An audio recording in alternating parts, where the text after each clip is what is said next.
Hello everybody, উড়ান পাঠশালায় আবারও তোমাদেরকে ওয়েলকাম জানাচ্ছি।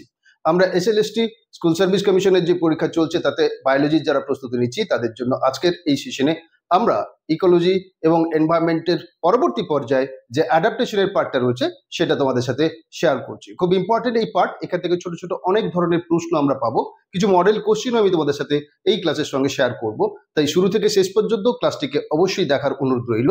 চলো আমরা সবাই সফল হই এই কামনা রেখে আমরা আজকের ক্লাস শুরু করছি, যেখানে আমরা অ্যাডাপ্টেশন এবং ইভলিউশন এই পার্টটি নিয়ে শুরু করছি।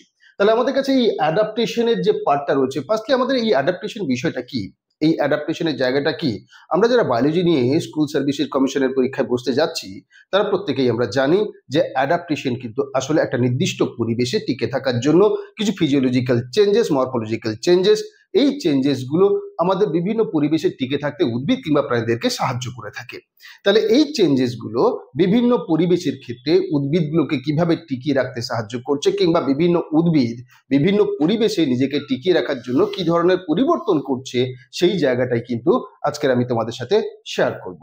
তাহলে সেই জায়গায় দাঁড়িয়ে আজকের আমাদের এই অ্যাডাপ্টেশন ইন হাইড্রোফাইটস এর বিষয়টাকে যদি আমরা শেয়ার করি, তাহলে ফার্স্টলি খেয়াল রাখতে হবে হাইড্রোফাইটস বলতে কি বোঝায়। হাইড্রোফাইটসকে আমরা বলি অ্যাকোয়াটিক প্ল্যান্ট, জলজ উদ্ভিদ। তাহলে এই জলজ উদ্ভিদগুলো জলে রয়েছে এবং জলে থাকার জন্য তাদের কি ধরনের পরিবর্তন করার দরকার হয়, তাদের কি ধরনের অঙ্গসংস্থানিক পরিবর্তন হবে, কি ধরনের শারীরবৃত্তীয় পরিবর্তন ঘটবে, সেই জায়গাগুলো কিন্তু আমাদের কোথাও না কোথাও প্রতিযোগিতামূলক পরীক্ষা, বিশেষ করে স্কুল সার্ভিস কমিশনের জন্য কিন্তু ভীষণ ভীষণ ইম্পর্টেন্ট। তাই সেই জায়গায় দাঁড়িয়ে আমাদের কাছে এই জলজ উদ্ভিদ বা হাইড্রোফাইটস এদের ক্ষেত্রে বেশ কিছু গুরুত্বপূর্ণ জায়গাগুলোর মধ্যে যেটা আমরা দেখতে পাবো, root system is poorly developed. আচ্ছা, আমরা যদি এখানে রুট সিস্টেমের কথা বলি, রুট সিস্টেম পোরলি ডেভেলপড মানে কি বোঝাচ্ছে, যেখানে কিনা এদের যে শেকড় বা মূল এগুলো কিন্তু অত্যন্ত দুর্বল প্রকৃতির, কিংবা এদের ক্ষেত্রে অনেক সময় মূল বা শেকড়ের অনুপস্থিতি কিন্তু আমরা দেখতে পাই।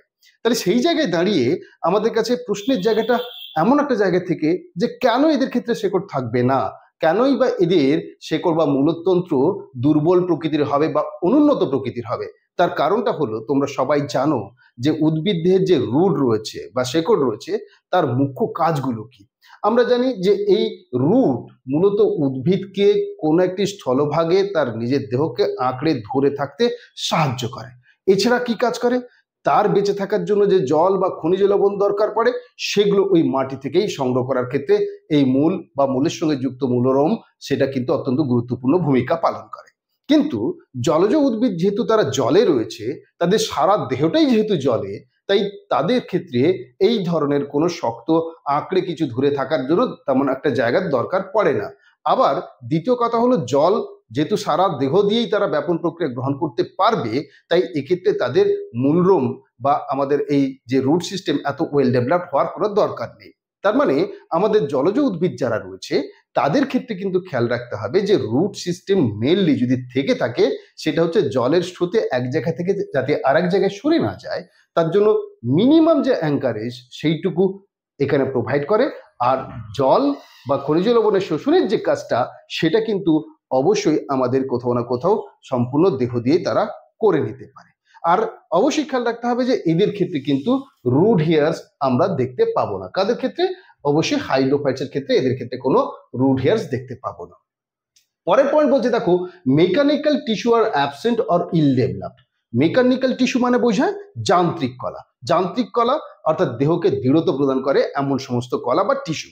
তাহলে এই যান্ত্রিক কলা যার কথা আমরা বলছি, এই যান্ত্রিক কলা কেন এদের ক্ষেত্রে অ্যাবসেন্ট অথবা ইল ডেভেলপড, তার অন্যতম কারণ কিন্তু আসলে যেহেতু এরা স্থলভাগে থাকে না, তাই এদের ক্ষেত্রে ঝড় ঝঞ্ঝার সঙ্গে লড়াই করার কিন্তু দরকার পড়ে না। তাহলে যেহেতু জলে রয়েছে তাই ঝড় ঝঞ্ঝা থেকে এরা কিন্তু সুরক্ষিত, তাই এদের ক্ষেত্রে সেই কারণে মেকানিক্যাল টিস্যু কিন্তু আমরা অ্যাবসেন্ট দেখতে পাই। তাহলে প্রশ্ন হতে পারে কোন ধরনের উদ্ভিদের ক্ষেত্রে মেকানিক্যাল টিস্যু অ্যাবসেন্ট অথবা ইল ডেভেলপড। তাহলে সেই জায়গাগুলো ছোট্ট ছোট্ট কনসেপচুয়াল জায়গা, কিন্তু আমাদের পরীক্ষার জন্য অনেক অনেক নাম্বার এনে দিতে পারে, সাফল্যের জন্য কিন্তু এগিয়ে দিতে পারে। এছাড়া আর একটা জায়গা আমরা দেখতে পাচ্ছি, প্রেজেন্স অফ এরেনকাইমা। খুব গুরুত্বপূর্ণ একটা পয়েন্ট এটা। এই এরেনকাইমা আসলে প্যারেনকাইমার কিন্তু এক ধরনের প্যাটার্ন বা টাইপ আমরা বলতে পারি। এই প্যারেনকাইমা তোমরা জানো টিস্যু সিস্টেমে আমরা বলে এসেছি যে প্যারেনকাইমা হলো উদ্ভিদের ফান্ডামেন্টাল টিস্যু বা মৌলিক কলা। তাহলে এই ফান্ডামেন্টাল টিস্যু বা মৌলিক কলা, তার মধ্যে আমরা অনেক সময় দেখতে পাই এয়ার চেম্বার বা এয়ার ফিল্ড রয়েছে, বাতাসপূর্ণ রয়েছে। কেন? যেহেতু তারা জলে রয়েছে, যাতে জলে সহজে ভেসে থাকতে পারে, সেই কারণেই কিন্তু আমরা দেখতে পাচ্ছি এদের মধ্যে এরেনকাইমা এই ধরনের একটি বিশেষ ধরনের টিস্যু কিন্তু আমরা দেখতে পাচ্ছি। আমরা আমাদের এই পদ্ম, শালুক এই সমস্ত উদ্ভিদগুলোর ক্ষেত্রে বা কচুরিপানার ক্ষেত্রে দেখবে এরকম যদি আমরা কাটি, ভেতরে এরকম কতগুলো ফাঁপা জায়গা, তাহলে এই যে এয়ার ক্যাভিটিস গুলো দেখতে পাচ্ছি, এই এয়ার ক্যাভিটিস বা এরেনকাইমার টিস্যুগুলো কিন্তু অবশ্যই আমরা হাইড্রোফাইটস বা জলজ উদ্ভিদের ক্ষেত্রে দেখতে পাবো। তাহলে জলজ উদ্ভিদের ক্ষেত্রে আমরা এরেনকাইমার উপস্থিতি দেখতে পাই, এটা একটা ঘটনা। এছাড়া এদের ক্ষেত্রে যে রুট রয়েছে জলের মধ্যে, সেই রুট যাতে কোনো পোকামাকড় দ্বারা ক্ষতিগ্রস্ত না হয় তাকে সুরক্ষিত করার জন্য রুট পকেট রয়েছে। আমরা জানি আমাদের স্থলজ উদ্ভিদ যারা রয়েছে তাদের রুটকে সুরক্ষিত করবার জন্য ফ্রিকশন থেকে সেখানে থাকে কি রুট ক্যাপ, আর জলজ উদ্ভিদের ক্ষেত্রে রুট পকেট। তাই প্রশ্নের জায়গা হবে রুট পকেট কোন ধরনের উদ্ভিদের ক্ষেত্রে দেখা যায়, তাহলে সেখানে কিন্তু আমরা উত্তরটা বলবো হাইড্রোফাইটস। তাহলে হাইড্রোফাইটস এর ক্ষেত্রে আমরা এই ধরনের কিছু গুণাবলী যেমন আমরা পাচ্ছি, তেমনি আমরা আরো কিছু গুরুত্বপূর্ণ ফিচার্সের জায়গা তোমাদেরকে বলছি বা কিছু গুরুত্বপূর্ণ এরিয়া অফ ইনফরমেশন তোমাদের জেনে রাখতে হবে। যেমন কিছু রয়েছে হাইড্রোফাইটস যারা ফ্রি ফ্লোটিং, আবার কেউ কেউ রয়েছে যাদের রুট নেই, এমনও হতে পারে যেটা আমরা বলেছিলাম। তাহলে সেই জায়গাগুলোর উপরে কিছু কিন্তু আমাদের এরিয়াগুলো মনে রাখতে হবে। তাহলে কি দেখো, এখানে আমরা দেখতে পাচ্ছি অ্যাডাপ্টেশন গুলো কি কি রয়েছে। যে অ্যাডাপ্টেশন গুলো আমরা এখানে শেয়ার করছি তার মধ্যে দেখো থিন কিউটিক্যাল, অর্থাৎ এদের বাইরে যে এপিডার্মিস রয়েছে বা ত্বক রয়েছে তার উপরে কিন্তু আমরা কিউটিক্যাল বা ওয়াক্সি লেয়ার, মোমের যে আস্তরণ, সেটা কিন্তু আমরা খুব কম দেখতে পাবো, অর্থাৎ পাতলা প্রকৃতির হবে। এয়ার স্পেস এরেনকাইমা এদের ক্ষেত্রেই আমরা দেখতে পাবো। আবার রিডিউসড রুট সিস্টেম, তাহলে রুট সিস্টেম যেটা রয়েছে সেটা কিন্তু রিডিউসড হয়েছে বা ইল ডেভেলপড হয়েছে। এখানে আমরা লার্জ এবং ফ্ল্যাট লিভস দেখতে পাবো। তোমরা পদ্ম, শালুক, কচুরিপানা এদের ক্ষেত্রে দেখবে বড় চওড়া পাতা দেখতে পাচ্ছি। তাহলে কাদের ক্ষেত্রে এটা মূলত আমরা দেখতে পাচ্ছি? মূলত আমরা জলজ উদ্ভিদের ক্ষেত্রে দেখতে পাচ্ছি, যাতে এরা সহজে জলে ভেসে থাকতে পারে। Help in floating and maximise the sunlight absorption. তার মানে এটা যেমন এটি উদ্ভিদকে জলে ভেসে থাকতে সাহায্য করে, তেমনি প্রচুর পরিমাণ সূর্যালোক গ্রহণ করার ক্ষেত্রে অর্থাৎ অ্যাবজর্পশন করার ক্ষেত্রে একটি গুরুত্বপূর্ণ ভূমিকা পালন করে। কিছু এক্সাম্পল দেওয়া রয়েছে, যেমন ওয়াটার লিলি যাকে আমরা নিমফিয়া বলি, কিংবা হাইড্রিলা, ভ্যালিসনেরিয়া, এইগুলো কিন্তু আমরা দেখতে পাচ্ছি আমাদের হাইড্রোফাইটস এর ক্ষেত্রে। নেক্সট যে পার্টটাতে যাচ্ছি দেখো জেরোফাইট। জেরোফাইট মানে হলো সেই সমস্ত প্ল্যান্টস যারা ডেজার্ট এরিয়াতে, মরুভূমিতে হয়, যেখানে ওয়াটার স্ক্যারসিটি অর্থাৎ জলের অভাব রয়েছে। তাহলে জলের অভাবপূর্ণ যে অঞ্চলে যে সমস্ত উদ্ভিদগুলো হচ্ছে তাদেরকে আমরা জেরোফাইট বলছি। তাহলে এদের ক্ষেত্রে মূল চ্যালেঞ্জ কিন্তু জল। জল এরা পায় না এমন একটা পরিবেশে হচ্ছে, ফলে সেই পরিবেশে টিকে থাকতে গেলে এই উদ্ভিদগুলো কি ধরনের অ্যাডাপ্টেশন করছে সেটা কিন্তু আমাদের ভালো করে খেয়াল রাখতে হবে পরীক্ষার প্রস্তুতির জন্য। তাহলে আমাদের এখানে এই জায়গাতে যে সমস্ত জায়গাগুলো দেখতে পাচ্ছি, তাহলে জলের অপচয় যাতে রোধ করা যায় তার জন্য আমরা দেখতে পাবো থিক ওয়াক্সি কিউটিক্যাল। তাহলে এদের মধ্যে আমরা দেখতে পাবো পুরো মোমের আস্তরণ রয়েছে। তাহলে এই যে আউটার কাভারিংটা, এই আউটার কাভারিং অর্থাৎ এপিডার্মিস, সেটি মোমের আস্তরণ দিয়ে ঘেরা থাকার ফলে এখান থেকে সহজে ট্রান্সপিরেশন বা বাষ্পমোচনের মাধ্যমে জল লস হয় না। তাহলে জলটাকে এদের বাঁচাবার কিন্তু মূল টার্গেট। এখানে আমরা দেখতে পাচ্ছি, দেখো যে কেন এই ওয়াক্সি কিউটিক্যাল আমরা দেখতে পাচ্ছি, তাহলে সেই জায়গা থেকে প্রশ্ন করতে পারে। তাহলে উত্তরটা হলো reduce water loss through the transpiration. তাহলে বাষ্পমোচন প্রক্রিয়ার মাধ্যমে যাতে আমাদের এই জল লস যেটা হয় সেটাকে আটকানো যায়, সেটা কিন্তু এখানে আমরা দেখতে পাচ্ছি। নেক্সট দেখো আর একটা গুরুত্বপূর্ণ জায়গা, এটাকে আমি স্টার মার্ক দিয়ে রাখলাম। এটা অবশ্যই ভালো করে মনে রাখতে হবে। নিজেদের নাম ঠিকানা ভুলে যাও কিন্তু এই তথ্যটা ভুলবে না, এটা তোমাদের পরীক্ষায় আসতে চলেছে। তার মানে সানকেন স্টোমাটা, নিবেশিত পত্ররন্ধ্র। পত্ররন্ধ্র কাকে বলে আমার তোমাদেরকে বোঝানোর দরকার আছে বলে মনে করি না, তবুও একবার তোমাদেরকে মনে করিয়ে দিই। পাতার ত্বকে যে সূক্ষ্ম সূক্ষ্ম ছিদ্র রয়েছে, যে ছিদ্রগুলো দিয়ে উদ্ভিদ তার দেহের অতিরিক্ত জলগুলো বাষ্পাকারে পরিত্যক্ত করে কিংবা তাদের প্রয়োজনীয় গ্যাসীয় বিনিময় করে। স্যার গ্যাস বিনিময় সেটা আবার কি জিনিস? হ্যাঁ, গ্যাস বিনিময়, যেমন উদ্ভিদকে ফটোসিনথেসিস করতে হয় পরিবেশ থেকে কার্বন ডাইঅক্সাইড গ্রহণ করে, কিংবা তার অক্সিজেন উপজাত পদার্থ হিসেবে পরিত্যাগ করতে হয়, কিংবা রেসপিরেশন বা শ্বসন কার্য সম্পাদনের জন্য পরিবেশ থেকে অক্সিজেন গ্রহণ কিংবা কার্বন ডাইঅক্সাইড পরিত্যাগ কাজটি করতে হয়, সেটা কিন্তু এই স্টোমাটা বা পত্ররন্ধ্রের মাধ্যমেই সম্পন্ন হয়। কিন্তু এই ত্বকের ওপরে না থেকে ত্বকের নিচে গভীরে যদি এই স্টোমাটা অবস্থান করে, ফলে সেখান থেকে সহজে জল বাষ্পাকারে পরিত্যক্ত হবে না। আর সেই ধরনের স্টোমাটাকে আমরা বলে থাকি সানকেন স্টোমাটা। আর এটা আমাদের পরীক্ষার একটা গুরুত্বপূর্ণ জায়গা হতে চলেছে। প্রশ্ন হবে সানকেন স্টোমাটা বা এই ধরনের নিবেশিত পত্ররন্ধ্র কোন ধরনের উদ্ভিদের অ্যাডাপ্টেশন, খেয়াল রাখতে হবে সেটা হলো ডেজার্ট প্ল্যান্টস বা জেরোফাইটস এর ক্ষেত্রে। তাহলে আমাদের এই ডেজার্ট প্ল্যান্টসে আমরা সানকেন স্টোমাটা দেখতে পাচ্ছি। আর কি দেখতে পাচ্ছি? রিডিউস লিভ সারফেস এরিয়া, অর্থাৎ পাতার যে আকৃতি রয়েছে, পাতার যে সাইজ রয়েছে, সেই পাতার সাইজটাকে তারা কিন্তু ক্রমশ ছোট করে ফেলে। কেন না, যত বড় পাতা হবে তত বেশি স্টোমাটা হবে, অর্থাৎ তত বেশি পত্ররন্ধ্র হবে, আর যত বেশি পত্ররন্ধ্র তত বেশি ট্রান্সপিরেশন অর্থাৎ ওয়াটার লস। যেহেতু এদের ওয়াটার লসটাকে মিনিমাইজ করতে হবে, তাই এদের ক্ষেত্রে কিন্তু চিন্তা ভাবনা হলো যে শুধু মোম দিয়ে নয়, বরং পাতার সাইজটাকেও যদি আমরা ছোট করে ফেলতে পারি, তাহলে এখানে আমার নাম্বার অফ স্টোমাটা অর্থাৎ স্টোমাটাল ফ্রিকোয়েন্সি সেটাকেও কিন্তু আমরা কমিয়ে ফেলতে পারবো। তাই উদ্ভিদ ধীরে ধীরে তার পাতার সাইজগুলোকে ছোট করতে শুরু করলো, এবং এইভাবে পাতার সাইজ রিডিউস করতে করতে করতে করতে একটা সময় পাতার অস্তিত্ব আর দেখতে পাই না, পাতা কাঁটায় রূপান্তরিত হয়েছে। তোমরা দেখেছো জেরোফাইট ফোনিমনসার ক্ষেত্রে, যেটাকে আমরা অপানসিয়া বলে থাকি, তার মধ্যে দেখবে যে পাতাটাই পুরোটা কাঁটায় রূপান্তরিত হয়েছে, তার মানে স্পাইনে কনভার্টেড হয়ে গেছে, আর কাণ্ডটা পাতার আকৃতি রূপ নিয়েছে। তাহলে ফটোসিনথেসিস তো করতে হবে। তাহলে সেই জন্য আমাদের কাছে এইখানে আরেকটি গুরুত্বপূর্ণ পয়েন্ট যেটা আমরা পাচ্ছি, রিডিউস লিভ সারফেস এরিয়া। তাহলে লিভ সারফেস এরিয়া রিডিউস করার সঙ্গে সঙ্গে তাদের কিন্তু ওয়াটার লস যেটা হচ্ছিল সেটাকেও তারা রিডিউস করতে পারছে। এবার আর একটা গুরুত্বপূর্ণ জায়গা দেখতে পাচ্ছি, সেটা হচ্ছে ডিপ এক্সটেন্সিভ রুট সিস্টেম। তার মানে এদের ক্ষেত্রে যে রুট সিস্টেম বা মূলতন্ত্র রয়েছে সেটা কিন্তু মাটির অনেকটা গভীরে পৌঁছয়। কেন না, তাদের জল খুঁজতে খুঁজতে অনেক গভীরে মাটির নিচে পৌঁছতে হয়, ফলে এদের রুট সিস্টেম কিন্তু অনেক ওয়েল ডেভেলপড। যেটা আমরা হাইড্রোফাইটস জেনে এলাম যে এদের ক্ষেত্রে রুট সিস্টেম ইল ডেভেলপড, কাদের ক্ষেত্রে? হাইড্রোফাইটস অর্থাৎ জলজ উদ্ভিদের ক্ষেত্রে, কারণ তাদের জলের অভাব নেই, কিন্তু এদের জলের অভাব রয়েছে। তাই জল খুঁজতে খুঁজতে মাটির অনেক গভীর পর্যন্ত এরা ছড়িয়ে যায়, বিস্তৃত হয়, তাই সেটাকেই বলছে ডিপ এক্সটেন্সিভ রুট সিস্টেম। তাহলে এখান থেকে এই পয়েন্টটা তুলে দিয়েই তোমাদের প্রশ্ন করবে যে ডিপ এক্সটেন্সিভ রুট সিস্টেম কোন ধরনের উদ্ভিদের ক্ষেত্রে দেখতে পাবো?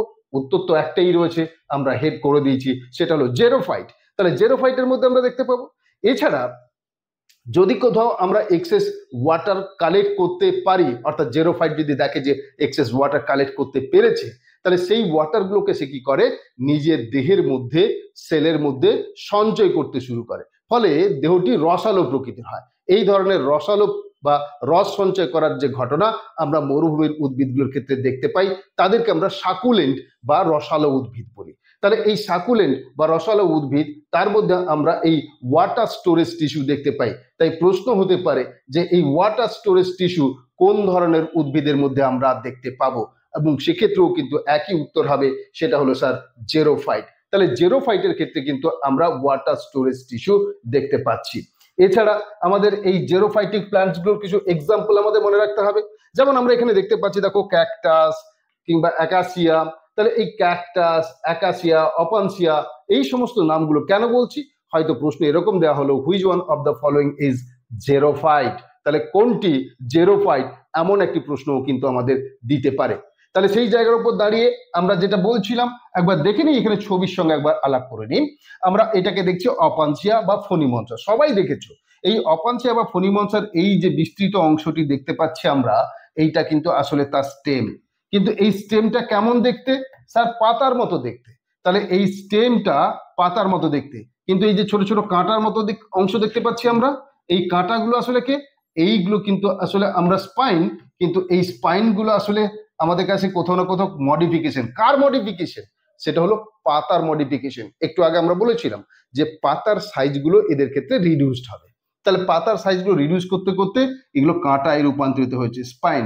তাহলে এই যে পাতাগুলো স্পাইনে কনভার্সন হয়েছে, এটা কোন ধরনের উদ্ভিদের ক্ষেত্রে অ্যাডাপ্টেশন বলে মনে হয়? বলে এবিসিডি করে 4টে অপশন দেওয়া থাকবে, উত্তর কিন্তু ডেজার্ট প্ল্যান্ট বা জেরোফাইট। এটা অবশ্যই ভালো করে খেয়াল রাখতে হবে। আমাদের যখন কাণ্ডগুলো অর্থাৎ স্টেম পার্টটা পাতার মতো দেখতে হয় তাকে বলা হয় ফাইলোক্লেড। তাহলে ফাইলোক্লেড তার মানে যখন কাণ্ড পাতার মতো দেখতে হচ্ছে, পরিবর্তন হচ্ছে, তাহলে সেরকম হলে তাকে বলা হয় ফাইলোক্লেড। এটা একটা গুরুত্বপূর্ণ পয়েন্ট, যত্ন সহকারে মনে রাখবে ফাইলোক্লেডের জায়গাটা, যে কাণ্ড পাতার মতো দেখতে হলে তাকে কি বলা হয়। তাহলে সেক্ষেত্রে সেই উত্তরটি হবে ফাইলোক্লেড। তাহলে এইভাবে আমরা পরের পয়েন্টের দিকে এগিয়ে যাই। পরের পয়েন্টে আমরা এই ফাইলোক্লেড এবং ফাইলোড এই দুটো শব্দকে আমরা এখানে ব্যাখ্যা করছি। তাহলে এই ফাইলোক্লেড অলরেডি আমরা বলে এসেছি। তাহলে এই পয়েন্টটা আমি আবারও স্টার মার্ক করছি, নিজেদের নাম ঠিকানা ভুলে যাও, কিন্তু এই পার্টটাকে যত্ন সহকারে ভালো করে খেয়াল রাখতেই হবে, কারণ এখান থেকে তোমাদের প্রশ্ন আসতে চলেছে। তাই যত্ন সহকারে এই জায়গাটা দেখে রাখো। উড়ান পাঠশালা তোমাদের সেই সমস্ত গুরুত্বপূর্ণ জায়গাগুলো তুলে ধরছে, যা কিন্তু তোমাদের সাফল্যের জন্য চাবিকাঠি হয়ে উঠবেই। তো আমাদের কাছে এখানে ফাইলোক্লেড এবং ফাইলোড এই দুটো পয়েন্ট আমরা অলরেডি জেনে এসেছি। ফাইলোক্লেড কি না স্যার, আপনি একটু আগেই আমাদেরকে বলেছেন, যদি কাণ্ডটা পাতার মতো দেখতে হয় তখন তাকে আমরা ফাইলোক্লেড বলবো। তাহলে এখন প্রশ্নটা হলো, তাহলে ফাইলোডটা কি? তাহলে ফাইলোডের জায়গাটা কি? তাহলে দেখো এখানে both are the modification of plant structure that resemble leave and perform photosynthesis but they differ in their origin. তবে দুটোই কিন্তু পাতার মতো দেখতে হবে, এটাও পাতার মতো দেখতে, এটাও পাতার মতো দেখতে, তাহলে দুটোরই মডিফিকেশন পাতার মতো হচ্ছে, কিন্তু দুজনের উৎপত্তি স্থল আলাদা। তাহলে দুজনের উৎপত্তি স্থলটা আলাদা, কারণটা কি সেটা আমরা একটু পরেই জানবো। তবে দুজনের উদ্দেশ্য যেহেতু পাতার মতো হচ্ছে, তার মানে ফটোসিনথেসিস। তাহলে phylloclade is the modification of stem. তাহলে একটু আগেই জেনেছি যে স্টেমের মডিফিকেশন হলো আমাদের কাছে phylloclade, that is flattened and leaf like, while the phyllodes, যেটা সম্পর্কে আমি তোমাদের কাছে এখন ব্যাখ্যা করতে চাইছি, ইজ আ মডিফাইড পিটিওল অর্থাৎ লিভ স্টক। যে পাতার যে বৃন্ত রয়েছে, পাশের ছবিটার দিকে তাকাও, এইখানে দেখো একটা পাতা, পাতার যে বৃন্ত সেটা পাতার মতো দেখতে, তাহলে পাতার বৃন্ত সেটা পাতার মতো দেখতে, তখন তাকে আমরা বলছি কি ফাইলোড। তাহলে মূল কাণ্ড সে যখন হয়ে গেল কিসে, স্যার কাণ্ডটাই যখন পাতার মতো হয়ে গেল সেটা হলো ফাইলোক্লেড। কিন্তু যদি পাতার যে বৃন্ত সেই স্টক যাকে আমরা বলছি সেটা যদি পাতার মতো দেখতে হয়ে যায় তখন তাকে আমরা ফাইলোড বলি। ফলে এই দুটো পয়েন্ট ভালো করে খেয়াল রাখো। আবারও বলছি, খুব ইম্পর্টেন্ট একটা পয়েন্ট, যা তোমাদের সাফল্যের জন্য গুরুত্বপূর্ণ একটা চাবিকাঠি হতে চলেছে। এই প্রশ্ন তোমাদের আসতে চলেছে, তাই ভালো করে খেয়াল রাখতে হবে এই পার্টটি। তাহলে আমরা এরপরে আর একটা শব্দ পাচ্ছি, দেখো ক্ল্যাডোড। এই ক্ল্যাডোড ব্যাপারটা কি, এটাও আর একটা ইম্পর্টেন্ট পার্ট। ফলে তোমাদের কাছে এই ক্ল্যাডোড এরিয়াটা কি, cladode are also flattened leaf like stems. তার মানে ক্ল্যাডোডটাও কিন্তু বলছে যে স্যার এটাও পাতার মতো। তার মানে পাতার মতো মডিফিকেশন দেখো তিনটে জায়গা পাচ্ছি। কি কি পেয়েছি, একটা হচ্ছে কাণ্ড, সেটা যখন পাতার মতো হচ্ছে ফাইলোক্লেড, কিন্তু আবার আমরা বলছি যদি কোনো পাতার বৃন্ত সেটা পাতার মতো দেখতে হয় তখন তাকে ফাইলোড। এখন আমরা জানতে চাইছি ক্ল্যাডোড, এটাও কিন্তু পাতার মতো মডিফিকেশন, কি সেটা, but they are typically limited to 1 or 2 internode. তার মানে এটি পর্বমধ্য। তোমরা জানো যে এরকম যেখান থেকে যে শাখা থেকে বা যে অংশ থেকে উদ্ভিদের পাতা, মূল কিংবা শাখা প্রশাখা ফুল ফল তৈরি হয় তাদেরকে মূলত আমরা বলে থাকি নোড। তাহলে এরকম যে নোড রয়েছে, তাহলে এরকম নোডের মধ্যে সেখানে সেই নোডগুলো যদি আমরা দেখতে পাই পাতার মতো আকৃতি ধারণ করছে তখন তাকে কিন্তু আমরা বলছি ক্ল্যাডোড। তাহলে এইভাবে ফাইলোক্লেড, ফাইলোড এবং ক্ল্যাডোড এই তিনটে গুরুত্বপূর্ণ পয়েন্ট কিন্তু এই অ্যাডাপ্টেশনের ভালো করে খেয়াল রাখতে হবে। এই পকেট অফ ইনফরমেশন তোমাদের জন্য ভীষণ ভীষণ ইম্পর্টেন্ট, স্টার মার্ক দেওয়া রইল, অবশ্যই তোমাদের এটার জন্য ইম্পর্টেন্ট একটা পার্ট রইল। নেক্সট একটা জায়গায় চলে আসছি, সেটা হলো আমাদের কাছে, সেটা হলো হ্যালোফাইটস। তাহলে এই যে হ্যালোফাইটস অর্থাৎ আমরা যাকে বলি আমাদের লবণাম্ব উদ্ভিদ, তাহলে এই লবণাম্ব উদ্ভিদ মানে লবণাক্ত পরিবেশে যে সমস্ত উদ্ভিদগুলো রয়েছে, তাহলে লবণাক্ত পরিবেশে যে সমস্ত উদ্ভিদগুলো থাকছে তাদের যে অ্যাডাপ্টেশনের প্যাটার্ন রয়েছে সেটাও কিন্তু আমাদের ভালো করে খেয়াল রাখতে হবে। আচ্ছা, প্রথমেই আমরা চলে আসি লবণাম্ব উদ্ভিদ, তাদের মধ্যে কি ধরনের চ্যালেঞ্জ রয়েছে এনভায়রনমেন্টাল চ্যালেঞ্জটা কি, পরিবেশগত চ্যালেঞ্জটা কি। তাহলে এদের ক্ষেত্রে যদি এনভায়রনমেন্টাল চ্যালেঞ্জগুলোকে আমরা একটুখানি বুঝে নিতে পারি, তাহলে কিন্তু আমার মনে হয় যে তোমরা কিন্তু এই পার্টটাকে ওভারকাম করতে পারবে। কি ধরনের চ্যালেঞ্জ এখানে রয়েছে, কি ধরনের চ্যালেঞ্জের সম্মুখীন হয় উদ্ভিদগুলো। তাহলে প্রথমত হলো, এরা যে মাটিতে রয়েছে বা যে অঞ্চলে হচ্ছে সেই মাটিতে মূলত ফ্রেশ ওয়াটার তার একটা অভাব রয়েছে। তাহলে স্যার ফ্রেশ ওয়াটারের অভাব রয়েছে এটা তো বুঝলাম, কিন্তু ওয়াটারের তো অভাব নেই না, ওয়াটারের অভাব নেই, কারণ এরা তো এমন একটা জায়গায় হচ্ছে কোস্টাল এরিয়াতে, যেখানে জোয়ার ভাটা খেলা করছে। এমন তোমরা জানো যে এরকম হ্যালোফাইটস বা ম্যানগ্রোভস, আমরা সুন্দরবনের কথা বলি, জলের সেখানে অভাব নেই, কিন্তু বাস্তবিক বেঁচে থাকার জন্য উদ্ভিদের যে বিভিন্ন শারীরবৃত্ত প্রক্রিয়া সম্পন্ন হয়, সেই সমস্ত প্রক্রিয়া সম্পন্ন করবার ক্ষেত্রে, সম্পাদন করার ক্ষেত্রে যে জলের দরকার সেটা কিন্তু ফ্রেশ ওয়াটার। আর সেই ফ্রেশ ওয়াটার এখানে কিন্তু দেখতে পাওয়া যায় না মাটিতে। তাই সেই জন্য এই উদ্ভিদগুলো বাহ্যিকভাবে দেখে মনে হবে যে এরা জলের, এদের অভাব নেই, কিন্তু বাস্তবে কি মরুভূমির উদ্ভিদের মতো এদেরও কিন্তু ওয়াটার বা জলের অভাব রয়েছে। আর সেই কারণে এদের মধ্যে যে ধরনের অ্যাডাপ্টেশনগুলো আমরা দেখতে পেয়ে থাকি, সেই অ্যাডাপ্টেশনগুলো মুখ্যত আমাদের জল যেটা রয়েছে অর্থাৎ ফ্রেশ ওয়াটার সেটা পাওয়ার ক্ষেত্রে, কিংবা ফ্রেশ ওয়াটার যাতে লস না হয় সেটাকে কিন্তু কোথাও না কোথাও নিয়ন্ত্রণ করার ক্ষেত্রে একটি গুরুত্বপূর্ণ কাজ করে থাকে। তাছাড়া এদের যে রিপ্রোডাকশন বা জনন কার্য রয়েছে সেক্ষেত্রেও কিছু মডিফিকেশন বা অ্যাডাপ্টেশনের পার্ট কিন্তু আমরা দেখতে পাই। তাহলে দেখে নিই আমরা হ্যালোফাইটস বা লবণাম্ব উদ্ভিদের ক্ষেত্রে যে সমস্ত পার্টগুলো আমরা পাবো অ্যাডাপ্টেশনের, সেগুলোর মধ্যে কি কি রয়েছে। প্রথমত আমরা দেখতে পাচ্ছি সল্ট গ্ল্যান্ডস। এই সল্ট গ্ল্যান্ডস যেটা আমরা দেখতে পাচ্ছি এর ক্ষেত্রে কি বলছে, secrete excess salt from the leaves or stem. তাহলে পাতা কিংবা কাণ্ডে সেখানে আমরা দেখতে পাচ্ছি যে আমাদের কাছে যে বিশেষ ধরনের কিছু গ্রন্থি রয়েছে যেখান থেকে এক্সেস সল্ট ত্যাগ করে। তাহলে যেহেতু তারা লবণাক্ত পরিবেশে রয়েছে, লবণ তার শরীর থেকে বের করে নিজেকে নিউট্রালাইজ করতে হবে, সেই জন্য এদের ক্ষেত্রে আমরা দেখতে পাই secrete excess salt from the leaves কিংবা স্টেমস থেকে। এছাড়া salt exclusion at the roots. তাহলে এখানে কি বলছে, prevent salt from the entering to the plant. তাহলে এখানে আমরা দেখতে পাই যে লবণাম্ব উদ্ভিদগুলোর ক্ষেত্রে তাদের যে রুট রয়েছে সেই রুট কিন্তু লবণটিকে সংগ্রহ করার ক্ষেত্রে বা শোষিত হওয়ার ক্ষেত্রে বাধা প্রদান করে থাকে। এছাড়া আমরা সাকুলেন্ট লিফ বা স্টেম দেখতে পাই, এদের ক্ষেত্রে রসালো পাতা কিংবা কাণ্ড আমরা দেখতে পাই। এছাড়া আমরা যে পার্টগুলো দেখতে পাবো সেটা হলো এই উদ্ভিদগুলোর মধ্যে ভিভিপেরি জার্মিনেশন।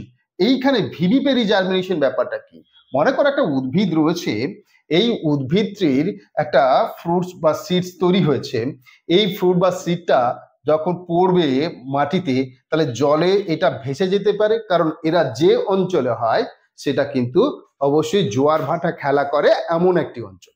তাহলে জোয়ার ভাটা খেলা করে এমন একটি অঞ্চলে হচ্ছে বলে এদের ক্ষেত্রে কিন্তু আমরা দেখতে পাবো যে এই বীজগুলো বা এই সিডগুলো জলে ভেসে চলে যেতে পারে, ফলে তার যে রিপ্রোডাকশন বা জনন কার্য বা বংশ বিস্তারের যে কাজটি সেটি বিঘ্নিত হতে পারে।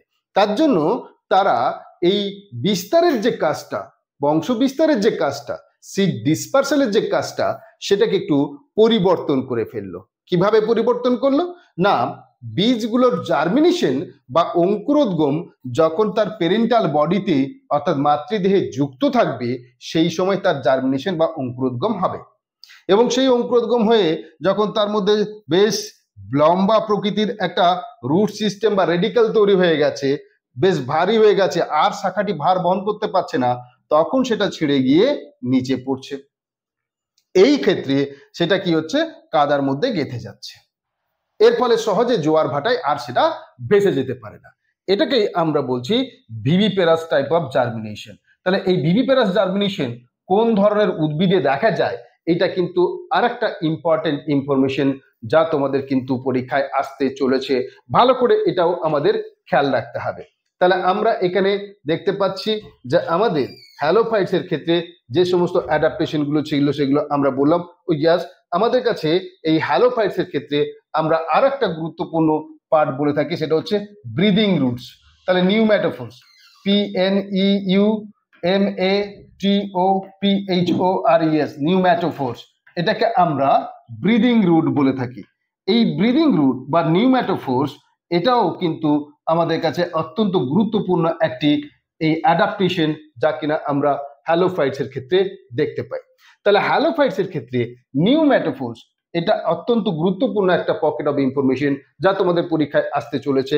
আমি স্টার মার্ক দিয়ে রাখলাম। তাহলে এই নিউম্যাটোফোর্স বা ব্রিদিং রুট, শ্বাসমূল, এটি লবণাম্ব উদ্ভিদের ক্ষেত্রে আমরা দেখতে পেয়ে থাকি। কেন এটি, এর তাৎপর্যটা কোথায়? মূলত যেহেতু এরা পাতার ওপরে পুরো মোমের আস্তরণ দিয়ে ঢেকে ফেলেছে যাতে জল বেরিয়ে না যায়।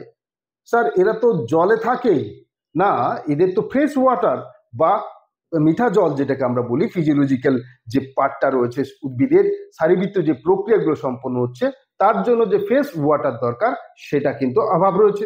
তাহলে সেই জন্য এরা পাতাটিকে পুরো মোমের আস্তরণ দিয়ে ঢেকে ফেলে, যাকে বলি আমরা থিক কিউটিক্যাল। তাহলে এই থিক কিউটিক্যাল থাকার কারণে যে উদ্ভিদের অন্যান্য শারীরবৃত্তীয় প্রক্রিয়াও কিন্তু বিঘ্নিত হয়। তাহলে থিক কিউটিক্যালের মূল উদ্দেশ্য ছিল উদ্ভিদের কি, যাতে ওয়াটার লস না হয়, জল যাতে না বেরিয়ে যায়। কিন্তু উল্টো আর একটা কাজ আটকে গেল এই কাজটা বন্ধ করতে গিয়ে, সেটা হলো সালোক সংশ্লেষ প্রক্রিয়ার সময় যে গ্যাস দরকার ছিল অ্যাটমসফিয়ার থেকে, তার নাম তোমরা জানো কার্বন ডাই অক্সাইড, তাহলে সেটাকে গ্রহণ করতে পারবে না। কিংবা যে অক্সিজেন পরিত্যাগ করার কথা ছিল সেই অক্সিজেন পরিত্যাগ করার কাজটাও কিন্তু এখানে বিঘ্নিত হবে। কিংবা রেসপিরেশনের সময় যে অক্সিজেন গ্রহণ কিংবা কার্বন ডাইঅক্সাইড পরিত্যাগের যে কাজটা ছিল সেই কাজটাও বাধাপ্রাপ্ত হবে। তাহলে আমরা এই অক্সিজেন গ্রহণ কিংবা ত্যাগ কার্বন ডাইঅক্সাইডের এই প্রক্রিয়াটা আমাদের ব্রিদিং বা শ্বাসের সঙ্গে কম্পেয়ার করি। তাই উদ্ভিদ দেখলো পাতা তো ঢেকে দিয়েছি, তাহলে শেকড়গুলোকে, কিছু শেকড়কে মাটির ওপরে তির্যকভাবে লম্বভাবে বড় করলো, যেটার মধ্যে এই ধরনের ছোট্ট ছোট্ট সূক্ষ্ম সূক্ষ্ম ছিদ্র থাকলো, সেই সমস্ত ছিদ্র দিয়েই এই কাজটা সম্পন্ন করলো। তার জন্য এদেরকে বলা হয় নিউম্যাটোফোর্স বা ব্রিদিং রুট বা শ্বাসমূল। আর এটা কোন ধরনের উদ্ভিদের ক্ষেত্রে দেখা যায় এমন প্রশ্ন কিন্তু আমরা পেয়ে থাকি। তাই সেই জায়গাটাও কিন্তু অত্যন্ত গুরুত্বপূর্ণ, ভালো করে খেয়াল রাখতে হবে। তাহলে নিউম্যাটোফোর্স এটা আমরা এদের ক্ষেত্রেই দেখতে পাবো। চলো আমরা এখান থেকে কিছু মডেল কোশ্চেন কেমন হবে। তাহলে আমরা অ্যাডাপ্টেশনের কিছু ঘটনা তোমাদের সাথে শেয়ার করেছি। এই ঘটনার সঙ্গে আমরা জেনে নেব যে কি ধরনের আমরা প্রশ্ন পেতে পারি, তার কিছু মডেল আমরা বলছি। যেমন তোমাদেরকে বলেছি সানকেন স্টোমাটা, খুব ইম্পর্টেন্ট একটা কোশ্চেন। এটা তোমাদের পরীক্ষায় আসার সম্ভাবনা, বারংবার বলছি, ভীষণ ভীষণ ইম্পর্টেন্ট। ভালো করে খেয়াল রাখবে, এই জায়গা তোমাদের পরীক্ষায় আসতে চলেছে। সানকেন স্টোমাটা কি, কেন, কি কারণে, এই সমস্ত তথ্য অলরেডি শেয়ার করা হয়েছে। এবার দেখে নাও এখানে কি প্রশ্নটা রয়েছে। Sunken stomata are an adaptation found in. তাহলে সানকেন স্টোমাটা বা নিবেশিত পত্ররন্ধ্র আমরা কোন ধরনের উদ্ভিদের অভিযোজন হিসাবে দেখতে পাবো, এই প্রশ্নটি আমাদের কাছে রয়েছে। এখানে আমরা দেখতে পাচ্ছি হাইড্রোফাইটস, মেসোফাইটস, জেরোফাইটস, হ্যালোফাইটস। তাহলে এখানে আমরা হাইড্রোফাইটস মানে বলি জলজ উদ্ভিদ, মেসোফাইট মানে স্থলজ উদ্ভিদ, জেরোফাইট মানে মরুভূমির উদ্ভিদ, আর আমাদের হ্যালোফাইটস মানে লবণাম্ব উদ্ভিদ। তাহলে আমরা নিশ্চিত রূপে সানকেন স্টোমাটা এটি দেখতে পাবো কাদের ক্ষেত্রে। ঠিক বুঝেছো তোমরা, তোমরা যেটা ভাবছো সেটাই ঠিক, সেটাই হলো আমাদের কাছে জেরোফাইট। আর যারা ভুল ভাবছিলে তারা কিন্তু কারেক্ট করে নাও, সেটা হলো কিন্তু জেরোফাইটই হবে কারেক্ট আনসার। মরুভূমির উদ্ভিদের ক্ষেত্রেই কিন্তু আমরা সানকেন স্টোমাটা দেখতে পাবো। চলো পরের মডেল কোশ্চেনটা তোমাদের জন্য কি রয়েছে দেখে নাও, নিজেরাও পার্টিসিপেট করার চিন্তা ভাবনা করো, কোনটা সঠিক ভাবছো আমার সঙ্গে একবার মিলিয়ে নাও যে তোমরা যেটা ভাবছো সেই উত্তরটা ঠিক হলো কিনা। তাহলে which of the following is not an adaptation of hydrophytes. তাহলে এখানে বলা হচ্ছে, দেখো যে নিচের যেগুলো দেওয়া রয়েছে তার মধ্যে কোনটা আমাদের হাইড্রোফাইটসের আসলে অ্যাডাপ্টেশন বা অভিযোজন নয়। তাহলে সবসময়ের জন্য খেয়াল রাখবে এই নট কথাগুলো যেখানে থাকে না সেখানে আমাদের ভুল হওয়ার সম্ভাবনা অনেক বেশি থাকে। কেননা আমরা ওই অ্যাডাপ্টেশন দেখেছি, হাইড্রোফাইটস দেখেছি, দুটো শব্দ খুব পরিচিত, ঝাঁপ দিয়ে দিই এই অ্যাডাপ্টেশনটা হাইড্রোফাইটসের কোনটা সেটা ভাবার জন্য। কিন্তু ছোট্ট করে একটা শব্দ নট ঢুকে যাওয়ার কারণে যা তুমি ভাবছিলে তার উল্টোটা হতো উত্তর, সেই জায়গায় কিন্তু আমরা ভুল করে ফেলি। তাই প্রশ্নটাকে ভালো করে পড়তে হবে। তাড়াহুড়ো করে নিজের জানা প্রশ্নটির উত্তর ভুল করে বিফল হওয়া, এর থেকে লজ্জার কিছু হয় না। তাই ভালো করে প্রশ্নটাকে পড়বে, পড়ে নিয়ে উত্তরটা করবে। আমি এখানে ধরে ধরে বলছি, কিন্তু তোমাদেরকে পরীক্ষা হলে পারফর্ম করতে হবে। তাই সেখানে কিন্তু নিজেদেরকে পেশেন্স রেখে, ধৈর্য রেখে পড়ে তারপরে উত্তরটা করতে হবে। প্রশ্ন সহজ হবে, কিন্তু সেই সহজ প্রশ্ন উত্তর করতে গিয়ে অধিকাংশ ক্ষেত্রেই আমরা ভুলটা করি। তাহলে দেখে নি কি কি রয়েছে এখানে। বলছে aerenchyma, presence of stomata on the upper surface of leaves, highly developed vascular tissue, presence of air space in the leaves and stems. তাহলে এখানে প্রশ্ন ছিল কি, which of the following is not an adaptation of hydrophytes. তাহলে hydrophytes এর মধ্যে কোনটা আমরা দেখতে পাবো না? তাহলে পাই তো এরেনকাইমা, এটা ঠিক। আবার presence of stomata on upper surface of leaf, এটাও ঠিক। কেন স্যার আপার সারফেসে? আসলে জলজ উদ্ভিদগুলোর পাতাগুলো তো তার নিচের তলটা তো জলের সঙ্গে লেগে রয়েছে, তাই এখানে স্টোমাটা রেখে তো আর কোনো লাভ হবে না, কারণ ট্রান্সপিরেশন তার এদিক দিয়ে হবে না, হলে তো ওপর দিয়ে হতে হবে।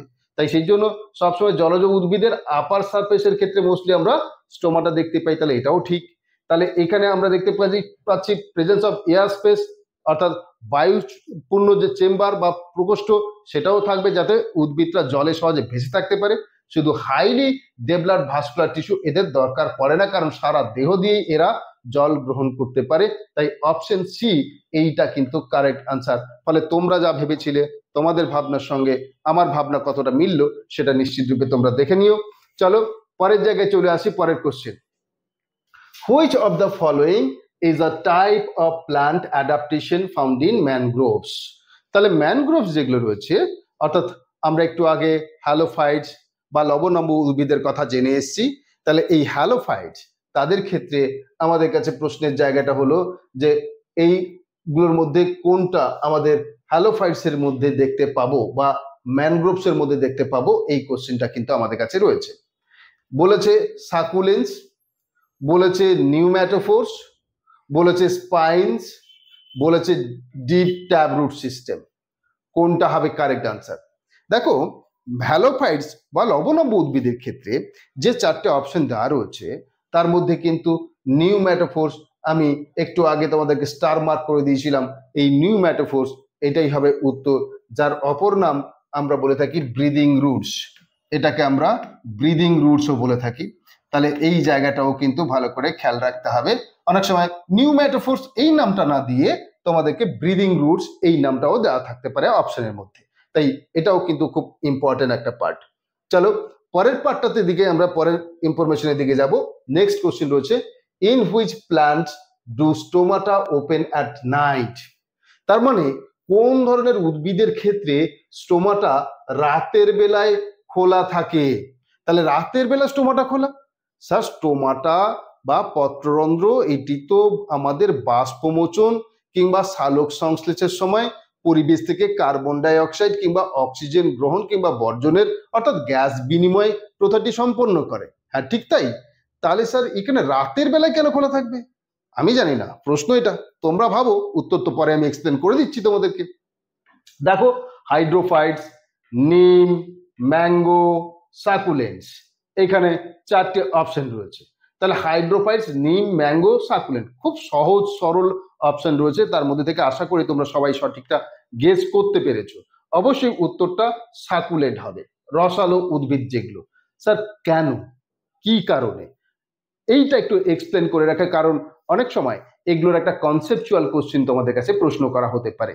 কনসেপচুয়াল প্রশ্ন অর্থাৎ তোমাদের এগুলোকে কোথাও না কোথাও তোমাদের ধারণা কতটা রয়েছে, এর গভীরে কতটা যেতে পারো, সেটাও কিন্তু মূল্যায়ন করে দেখে নেওয়ার একটা জায়গা থাকে। ব্যাপারটা এরকম যে আমাদের মরুভূমির উদ্ভিদগুলোর কাছে চ্যালেঞ্জ কি বলেছিলাম? স্যার জলের, কারণ এদের ক্ষেত্রে জল এরা প্রয়োজন মতো পায় না। তাহলে জল যেহেতু পায় না, তাই এদের মূল উদ্দেশ্য কি হবে? যাতে শরীর থেকে কোনোভাবে জল বেরিয়ে না যায়। তাহলে শরীর থেকে জল যাতে বেরিয়ে না যায় তা আটকাবার জন্য কি করেছে? স্যার পাতার সাইজগুলোকে ছোট করে কাঁটায় রূপান্তরিত করে ফেলেছে, যাতে স্টোমাটা বা পত্ররন্ধ্রের সংখ্যা কমানো যায়। আর যদি থেকে থাকে তাহলে তার উপরে পুরো মোমের আস্তরণ ঢেকে ফেলেছে, ঠিক কিউটিক্যাল আমরা দেখতে পাবো এর উপরে, সেটাও ঠিক। তাহলে এই কাজগুলো যখন করে ফেললো, অর্থাৎ পাতাটাকে তার সাইজটাকে ছোট করে ফেললো, কাঁটায় রূপান্তরিত করে ফেললো, আর পুরো যে কাভারিং রয়েছে অর্থাৎ এপিডার্মিস বা বহিঃত্বক রয়েছে সেখানে পুরো মোমের আস্তরণ দিয়ে ঢেকে ফেললো, ফলে গ্যাসিয়াস এক্সচেঞ্জ মানে গ্যাস বিনিময়, এবং একই সঙ্গে কিন্তু আমরা দেখতে পাবো যে আমাদের যে এই বাষ্পমোচন নামক যে প্রক্রিয়াটা রয়েছে সেটাও কিন্তু আটকে গেল। তাহলে জল তো আটকে গেল, জলটা তো না হয় শরীর থেকে বেরোলো না। কিন্তু সালোক সংশ্লেষ তার জন্য যে গ্যাসটা দরকার সেটা পাবো কি করে? প্ল্যান্ট এইখানে নিজেকে অ্যাডাপ্ট করলো। অর্থাৎ আমি তোমাদেরকে বলেছিলাম যে অ্যাডাপ্টেশনে কিছুটা ফিজিওলজিক্যাল পার্টও রয়েছে। তাহলে সেখানে প্ল্যান্ট ভাবলো যে ঠিক আছে, চলো দিনের বেলায় সব থেকে বড় চ্যালেঞ্জ আমাদের কাছে কি? সেই চ্যালেঞ্জ না, দিনের বেলাতে আমাদের ফটোসিনথেসিস করতে হবে, অথচ সেই সময় আমাদের স্টোমাটা বন্ধ থাকছে। তাহলে সেই জায়গায় দাঁড়িয়ে এরা করলো কি, ঠিক আছে আমার ফটোসিনথেসিসের জন্য যে কার্বন ডাইঅক্সাইডটা দরকার সেইটা আমরা রাতের বেলায় সংগ্রহ করে রেখে দেবো। তাহলে রাতের বেলায় সংগ্রহ করে রাখা, তার মানে সেক্ষেত্রে আমরা দেখতে পাবো ক্যাম প্ল্যান্ট, CAM, ক্রাজুলেশিয়ান অ্যাসিড মেটাবলিজম। এই নামটা ভালো করে খেয়াল রাখবে। আমরা এটা ফটোসিনথেসিস বা সালোক সংশ্লেষ যখন শেয়ার করব সেখানে এটা সম্পর্কে ডিটেলড আমি তোমাদেরকে জানাবো। কিন্তু এই সাকুলেন্টের জায়গায় অপশন CAM, ক্রাজুলেশিয়ান অ্যাসিড মেটাবলিজম, এই অপশনটিও দেওয়া থাকতে পারে। এই ক্রাজুলেশিয়ান অ্যাসিড মেটাবলিজমের ক্ষেত্রে আসলে ক্রাজুলেসি নামক উদ্ভিদ গোত্রের মধ্যে এই ঘটনা আমরা দেখতে পাই। এখানে আমরা বলেছি ওপেনস অ্যাট নাইট, তাহলে স্টোমাটা যেটা রাতের বেলায় খোলে বা অন্ধকারে খোলে তাদেরকে বলা হয় কি? এটাও একটা প্রশ্ন হতে পারে, ছোট্ট করে বলে রাখি, সেটা হলো scoto active stomata. Scoto active stomata, scoto active stomata. তাহলে আমাদের কাছে এটাও প্রশ্ন হতে পারে, এটাও একটা প্রশ্ন হতে পারে যে স্কোটো অ্যাক্টিভ স্টোমাটা কাদের ক্ষেত্রে দেখা যায়? উত্তর একটাই হবে, সেটা হলো ক্যাম কিংবা সাকুলেন্ট। এইটা আমরা উত্তর পাচ্ছি। কিংবা এমন প্রশ্ন হতে পারে যে সমস্ত উদ্ভিদগুলোর স্টোমাটা বা পত্ররন্ধ্র রাতের বেলায় উন্মুক্ত হয় তাকে কোন ধরনের স্টোমাটা বলা হয়? তার ক্ষেত্রে উত্তর বলবে স্কোটো অ্যাক্টিভ স্টোমাটা। তাহলে বুঝতে পারছো যে একটা প্রশ্ন রয়েছে কিন্তু তার ভেতরে লুকিয়ে রয়েছে অনেকগুলো ছোট্ট ছোট্ট ইনফরমেশন, যেটা কিন্তু তোমাদের কাছে আবার ঘুরিয়ে প্রশ্ন হওয়ার সুযোগও রয়েছে। তাহলে স্কোটো অ্যাক্টিভ স্টোমাটা মানে যে স্টোমাটা রাতের বেলায় ওপেন হচ্ছে। কেন এটা করছে? তার কারণ হলো এরা পরের দিন যাতে সালোক সংশ্লেষ করবার জন্য কার্বন ডাইঅক্সাইডের অভাব না হয়, সেই জন্য রাতের বেলাতেই পত্ররন্ধ্রগুলোকে খুলে বাতাস থেকে কার্বন ডাইঅক্সাইডটাকে সংগ্রহ করে শরীরের মধ্যে অ্যাসিড হিসেবে সঞ্চয় করে রাখে। তাহলে কোন ধরনের উদ্ভিদের মধ্যে দেখা যায়? ক্রাজুলেসি উদ্ভিদের মধ্যে দেখা যায়। আর রাতের বেলা তাহলে কি হচ্ছে? কার্বন ডাইঅক্সাইড গুলো অ্যাসিড হিসেবে স্টোর হচ্ছে, সেই জন্য এটাকে বলছে ক্রাজুলেশিয়ান অ্যাসিড মেটাবলিজম প্ল্যান্ট। তাহলে ক্রাজুলেশিয়ান অ্যাসিড মেটাবলিজম প্ল্যান্টের মধ্যে আমরা এই ঘটনা দেখতে পাবো। তাহলে চলো আমরা পরের প্রশ্নের দিকে যাই। নেক্সট কোশ্চেন তোমাদের জন্য রয়েছে, through which part does the photosynthesis occur in xerophyte? তাহলে জেরোফাইটের ক্ষেত্রে একটু আগে আমরা বলেছিলাম যে পাতাগুলো কাঁটা হয়ে গেছে, তাহলে কোন অংশ দিয়ে সালোক সংশ্লেষ হবে? এই কোশ্চেন করেছে, একদম সহজ সরল কোশ্চেন, এটা আশা করি তোমরা সবাই পারবে। বলা রয়েছে স্কেলি লিভ মানে শল্কপত্র যাকে আমরা বলি বাংলায়। এখানে দেখো মডিফাইড স্টেমস অর্থাৎ পরিবর্তিত কাণ্ড, বলা রয়েছে রুট, বলা রয়েছে ক্লোরোফিল। তাহলে কোনটার মাধ্যমে এই মরুভূমির উদ্ভিদগুলোর ক্ষেত্রে ফটোসিনথেসিস সম্পন্ন হবে? খেয়াল রাখতে হবে মডিফাইড স্টেম। এই মডিফাইড স্টেম কি হচ্ছে আমরা আগেই জেনে এসেছি যে স্টেম যখন মডিফাই হয়ে লিফের আকৃতি নেবে, পাতার আকৃতি নেবে, তাকে আমরা কি বলে থাকি? তাকে আমরা বলে থাকি ফাইলোক্লেড। তাহলে এই যে ফাইলোক্লেড আমরা যেটাকে বলেছিলাম, এই ফাইলোক্লেড এই পার্টটাও কিন্তু অত্যন্ত ইম্পর্টেন্ট একটা পার্ট, যে কাণ্ড যখন পাতার মতো দেখতে হয় তাকে কি বলা হয়। তাহলে এটাও একটা ইম্পর্টেন্ট ইনফরমেশন যা তোমাদেরকে যত্ন সহকারে ভালো করে খেয়াল রাখতে হবে। এইখানে ফাইলোক্লেড ছাড়াও ক্ল্যাডোড কিংবা ফাইলোড এই ধরনের শব্দগুলো রয়েছে যেগুলোকে আগেই বলেছি, তোমাদের এই তথ্যগুলোকে শেয়ার করে এসেছি। আমি একটা মডেল কোশ্চেন রিপ্রেজেন্ট করেছি, কিন্তু এখানে আরো এই জায়গা থেকে আরো এই ধরনের অনেক ধরনের প্রশ্ন হতে পারে। তাই সবাইকে বলবো ভালো করে তৈরি হও, সফল হতে হবে। উড়ান পাঠশালা তোমাদের সঙ্গে সর্বদা রয়েছে, থাকবে, সফল তোমাদের হতেই হবে। চলো আমরা পরের পার্টটার দিকে টুকটুক করে এগোই। পরের question, in which plants mechanical tissue is best developed? আচ্ছা, কোন উদ্ভিদের ক্ষেত্রে মেকানিক্যাল টিস্যু বা যান্ত্রিক কলা অত্যন্ত উন্নত প্রকৃতির হবে? দেখো প্রশ্নের জায়গাগুলো, ঘরানাগুলো বোঝো। তাহলে আমরা অ্যাডাপ্টেশন এই পার্টটা সিলেবাসে আমাদের রয়েছে, আর সেই পার্টটার মধ্যে দাঁড়িয়ে কেমন প্রশ্নগুলো আমরা পাবো, তাহলে আমরা এই উড়ান পাঠশালাতে তোমাদেরকে একটা কন্টেন্ট যেগুলো মোস্ট সাজেস্টিভ পার্ট সেগুলো তোমাদের সাথে শেয়ার করছি, আর সঙ্গে ওই সাজেস্টিভ পার্টগুলোর উপর দাঁড়িয়ে কি ধরনের মডেল কোশ্চেন হবে তাও প্রোভাইড করছি। তাই উড়ান পাঠশালায় শুরু থেকে শেষ পর্যন্ত সম্পূর্ণ কোর্সটিকে করো এবং নিজেকে সাফল্যের জায়গায় নিয়ে যাও। উড়ান পাঠশালা তোমাদের জন্য এই ব্যবস্থা করেছে সম্পূর্ণ বিনামূল্যে। তোমরা প্রত্যেকেই অবশ্যই এই সমস্ত প্ল্যাটফর্মে যারা পড়াশোনা করছো বন্ধুদের কাছেও পৌঁছে দাও এই প্ল্যাটফর্মকে। চলো আমরা যেখানে ছিলাম, in which plants mechanical tissue is best developed, তাহলে কোন উদ্ভিদের ক্ষেত্রে আমরা মেকানিক্যাল টিস্যু বা যান্ত্রিক কলা সেটাকে বেশ বেশ উন্নত প্রকৃতির দেখব। যান্ত্রিক কলার কাজটা কি? মূল দেহটাকে সহজ সোজা করে দাঁড় করিয়ে রাখা, ঝড় ঝঞ্ঝায় যাতে সহজে ভেঙে না পড়ে, কিংবা তার দেহের যে শাখা প্রশাখা তার ভার বহন করা, কিংবা তার দেহের যে ফল ফুল হবে তার ভার বহন করা। যেমন আমাদের বডির মধ্যে রয়েছে হাড়, স্কেলিটন, তাহলে এই স্কেলিটন যদি না থাকতো আমরা একটাল মাংসপিণ্ড হয়ে যেতাম। তাহলে এইখানে উদ্ভিদের ক্ষেত্রেও তার দেহটিকে সোজাভাবে ধরে রাখা, বিভিন্ন ঝড় ঝঞ্ঝা থেকে নিজেকে সুরক্ষিত রাখা, নিজের শাখা প্রশাখার ভার বহন করা, এই সমস্ত কাজ করতে যে সমস্ত টিস্যু কাজ করে তাদেরকেই তো মূলত আমরা মেকানিক্যাল টিস্যু বা যান্ত্রিক কলা বলে থাকি। তাহলে এই মেকানিক্যাল টিস্যু বা যান্ত্রিক কলা যার কথা আমরা বলছি, এর ক্ষেত্রে খেয়াল রাখতে হবে কাদের ক্ষেত্রে ডেভেলপ হবে। মেসোফাইট স্থলজ উদ্ভিদের ক্ষেত্রে, হ্যাঁ এদের ক্ষেত্রে মেকানিক্যাল টিস্যু রয়েছে, যান্ত্রিক কলা রয়েছে। এরপরে জেরোফাইট এদের ক্ষেত্রেও আছে। আবার স্যামোফাইট মরুভূমির উদ্ভিদ, এদের ক্ষেত্রেও আছে। তাহলে জেরোফাইট এটা হচ্ছে মরুভূমির উদ্ভিদ, স্যামোফাইট হচ্ছে বালু মানে স্যান্ডের মধ্যে যারা হয় তাদেরকে বলা হয় স্যামোফাইট। তার মানে এইটাকে খেয়াল রাখবে, এটা হচ্ছে স্যান্ড, স্যান্ডের উপর যে সমস্ত প্ল্যান্ট হয়, বালির উপর যে সমস্ত গাছ জন্মায় তাদেরকে আমরা স্যামোফাইট বলি। এই স্যামোফাইট শব্দটা নিজেই একটা প্রশ্ন হতে পারে। স্যামোফাইটটা আমরা সবসময় জেরোফাইট জানি, কিন্তু স্যামোফাইট দিয়ে দিলেই তখন কিন্তু আমরা অনেক সময় আটকে যেতে পারি। সেখানে প্রশ্ন হতে পারে যে সাকসেশনটা বালিতে হয় তাকে আমরা কি বলি, সেটা হলো স্যামোফাইট। এখানে পাবো স্যার, এখানেও পাবো। তাহলে হাইড্রোফাইটস, এইখানে কিন্তু আমরা তেমন একটা মেকানিক্যাল টিস্যু পাবো না, কারণ জলের মধ্যে রয়েছে, ঝড় ঝঞ্ঝা জলের মধ্যে হয় না, তাহলে ওপরে হয়, ফলে তাদের কিন্তু এইভাবে ঝড় ঝঞ্ঝায় নিজেকে টিকিয়ে রাখার দরকার পড়ে না, ফলে মেকানিক্যাল টিস্যু এদের ক্ষেত্রে থাকবে না। তাহলে একটা অপশন তো বাদ চলেই গেল আমার অলরেডি।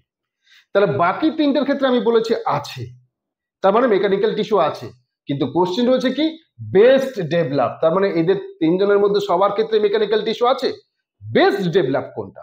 ফলে কোশ্চেনের উত্তর করবার সময় কনফিউজড হবে না, কোশ্চেনটাকে ভালো করে পড়বে, তার মধ্যেই কিন্তু তোমরা হয়তো উত্তরটা পেয়ে যাবে। তাহলে বেস্ট ডেভেলপ কোথায়, কোথায় ঝড় ঝঞ্ঝা অনেক বেশি, মরুভূমিতে। তার মানে জেরোফাইটিক প্ল্যান্টের ক্ষেত্রে আমরা এটি ওয়েল ডেভেলপ দেখতে পাবো, কারণ মরুভূমিতে তাপমাত্রার কিন্তু ব্যাপক পরিবর্তন ঘটে। দেখা গেল রাতের বেলায় প্রচন্ড তাপমাত্রা কমে গেছে, দিনের বেলায় তাপমাত্রা আবার ব্যাপক পরিমাণে বেড়ে যায়। ফলে এই যে ব্যাপকভাবে তাপমাত্রা পরিবর্তনের কারণে আমরা মাঝে মাঝে মরুভূমির মধ্যে ঝড়, বালুকাময় ঝড় আমরা দেখতে পাই। ফলে সেখানে তাদেরকে টিকিয়ে রাখতে গেলে নিশ্চিত রূপে এই মেকানিক্যাল টিস্যু কিন্তু ওয়েল ডেভেলপড হতে হবে। তাই এখানে উত্তরটা কিন্তু জেরোফাইট হবে। তাহলে বাকিদের ক্ষেত্রেও ছিল, কিন্তু কেন আমরা জেরোফাইটটাকে বেছে নিলাম তার জায়গাটাকে এক্সপ্লেন করে দিলাম। চলো পরের কোশ্চেন তোমাদের জন্য, where are stomata present in submerged হাইড্রোফাইটস। তাহলে সাবমার্সড হাইড্রোফাইটস মানে আমাদের জলে আংশিকভাবে নিমজ্জিত যে সমস্ত উদ্ভিদগুলো রয়েছে। তাহলে জলের মধ্যে ডুবে রয়েছে এমন সমস্ত জলজ উদ্ভিদ, তাদের মধ্যে স্টোমাটা কোথায় দেখতে পাবো, তাদের মধ্যে স্টোমাটা কোথায় রয়েছে, এমন একটি প্রশ্নের সম্মুখীন আমরা। তাহলে সেই জায়গায় দাঁড়িয়ে প্রিয় ছাত্রছাত্রী তোমাদেরকে বলবো যে এখানে কিন্তু আমাদের খেয়াল রাখতে হবে যে জলজ উদ্ভিদ যেহেতু জলের মধ্যে ডুবে রয়েছে, তাই তাদের আর ট্রান্সপিরেশনের দরকার পড়ে না, বাষ্পমোচনের দরকার পড়বে না, কারণ সারা দেহটাই জলের মধ্যে ডুবে। তাহলে জল যেমন তারা শোষণ করতে পারবে তেমনি পরিত্যাগও করতে পারবে। ফলে সেক্ষেত্রে এদের মধ্যে যে অপশনগুলো রয়েছে সেই অপশনগুলোর মধ্যে কোনটা উত্তর হবে, আমি কনসেপ্টটা হিন্টস দিয়েছি, এবার তোমরা ভাবো আর আমার উত্তরের সঙ্গে মিলিয়ে দেখো তোমার ভাবনা এবং আমার ভাবনা আর উত্তর একই হলো কিনা। আমরা এখানে দেখতে পাচ্ছি নো হওয়ার মানে কোথাও কোনো স্টোমাটা থাকবে না, বলছে অন লোয়ার সারফেস, তলার যে তল রয়েছে অর্থাৎ পাতার যে নিচের ত্বক নিম্ন ত্বক সেখানে রয়েছে, ইন দ্য কর্নার অর্থাৎ কিনারায় থাকবে, অন দ্য আপার সারফেস অর্থাৎ ওপরের ত্বকে থাকবে। তাহলে কোনটা হবে? হ্যাঁ তোমরা যেটা ভাবলে তোমাদের যেটা ভাবনা ছিল সেই ভাবনাটা এর মধ্যে কোনটা নিশ্চিত আমার সঙ্গে মিলেছে, যেটা কিনা উত্তর সেটা হলো নো হোয়ার, কোথাও কোনো স্টোমাটা থাকবে না। আর এই জায়গা থেকে তোমাদের প্রশ্নের ধারণা আরেকটু বদলে দিতে পারে। কেমন বলবে প্রশ্নটা, যে কাদের ক্ষেত্রে বা কোন ধরনের উদ্ভিদের ক্ষেত্রে স্টোমাটা থাকে না।